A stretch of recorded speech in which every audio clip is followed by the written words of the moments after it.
केन्द्र और राज्य सरकार सबु उद्यम सत्वे कमुनी माओ हिंसाकांड यार मुकाबला लगी नुआ स्ट्राटेजी प्रस्तुत करेंगे केन्द्र सरकार। एथिपाई सर्वाधिक माओ प्रभावित 7टी राज्यर मुख्यमंत्री बैठक डाकी केन्द्र गृह विभाग। आसंता 3 तारिख में दिल्ली में बसवाक बैठक में गृहमंत्री राजनाथ सिंह अध्यक्षता करेंगे। माओवादी दमन पर प्रस्तुत हेब नुआ रणनीति। माओ प्रभावित अंचल में मुतयन सीआरपीएफ बीएसएफ भली 10,000 अर्धसामरिक जवान को किभली दक्षतार सह व्यवहार कराजिबो और माओवादी को मिलुथिबा विस्फोरक अस्त्र शस्त्र और आर्थिक सहायता उपरे किभली अंकुश लगा जाय पारिबो से नै बैठक रे कार्यपंथा स्थिर हेबो। ता छड़ा उपद्रुत अंचल रे उन्नयन कार्य त्वरान्वित नै विचार विमर्श हेबो।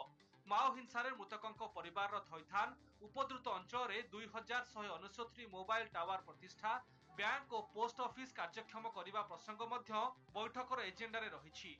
उपद्रुत जिलागुड़िक मध्य गुइंदा सूचना आदान प्रदान और समन्वय रक्षा उपरे आलोचना हो पारे।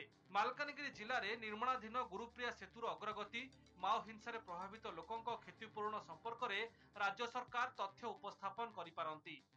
से अंचल से जिला गुड़ाकर उन्नति जो सब केंद्र साहाय्य दरकार तो मांगा कथा नंबर 1। नंबर 2 ड्रोन आ हेलिकॉप्टर मांगा कथा, कारण जंगल अंचल से बुलून कि जाना से दरकार। समग्र देशर समस्या है कि राज्य समस्या नुहे, तेणु ए विषय संपूर्ण खर्च केंद्र सरकार बहन करिया कथा। 1980 रु 2015 मई 31 पर्यंत 35 वर्ष मध्य देश में होइथिबा माओवादी हिंसा रे 12,177 साधारण लोक प्राण हराइथिबा बेले 3,125 जन सुरक्षाकर्मी शहीद होइछंती। एही समय मध्य 4,768 माओवादी निहत होइछंती।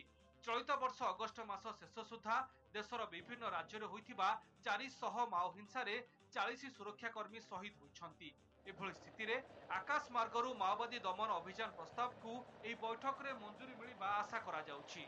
भुवनेश्वर कैमरा पर्सन शुभ्रकांत अरिंदम दास को रिपोर्ट, ओटीवी।